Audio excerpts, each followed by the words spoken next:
മേഘപാളികൾ മെല്ലെ മാറുമ്പോൾ എല്ലാം ശാന്തം. അല്പസമയത്തിന് മുൻപ് ഇടിച്ചു കുത്തിയിറങ്ങിയ ദുരന്തത്തിന് എല്ലാം തുടച്ചു നീക്കാൻ അധികം സമയം വേണ്ടി വന്നില്ല. ഞാൻ ഈ ചവിട്ടി നിൽക്കുന്ന മണ്ണിനോട് കാതോർത്താൽ ഒരുപക്ഷെ എവിടേക്കോ പ്രാണവായുവിനു വേണ്ടി കേഴുന്നതിന്റെ ഉറ്റവരുടെ ശബ്ദം കേൾക്കാൻ കഴിഞ്ഞേക്കും.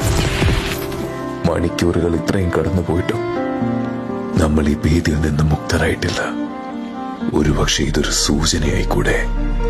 കേരളം കാത്തിരിക്കുന്നൊരു മഹാദുരന്തമുണ്ട്. എല്ലാവർക്കും അറിയാമെങ്കിലും എപ്പോഴേക്കോ നമ്മൾ തന്നെ മറന്നുപോകുന്നൊരു മഹാദുരന്തം. ഇനിയും താമസിച്ചാൽ ഒരുപക്ഷെ കൈകൊടുത്ത് പിടിച്ചു കയറ്റാൻ ഒരു മനുഷ്യജീവൻ ഇവിടെ അവശേഷിക്കുമോ എന്ന് തന്നെ സംശയിക്കേണ്ടി വരും. മാറ്റം വരുത്താൻ നമുക്കേ സാധിക്കൂ.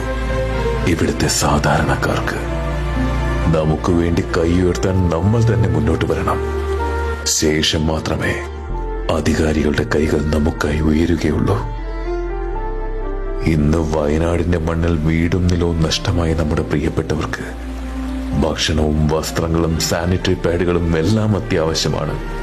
അതെത്തിക്കാൻ ഇന്ന് നമ്മളുണ്ട്, ആരൊക്കെ കൈയൊഴിഞ്ഞാലും.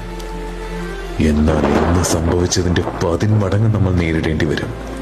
മുല്ലപ്പെരിയാറിന്റെ ഭിത്തി നമുക്കായി ചെറുത്തുനിൽപ്പ് അവസാനിപ്പിച്ചാൽ ഒരിക്കൽ കൂടി കൈകോർക്കാം. ഒരുപാട് ദുരന്തങ്ങളിലൂടെ നമ്മൾ കടന്നു പോയിട്ടുണ്ട്, മറികടന്നിട്ടുമുണ്ട്. സോഷ്യൽ മീഡിയയുടെ ശരിക്കുമുള്ള ഉപയോഗം എന്തെന്ന് ഒരിക്കൽ അത് നിർമ്മിച്ചവർക്ക് പോലും കാണിച്ചു കൊടുത്തവരാണ് നമ്മൾ. ഇതും നമ്മൾ അതിജീവിക്കും, ഒറ്റക്കെട്ടായി, ഭയമില്ലാതെ. Justice for Kerala.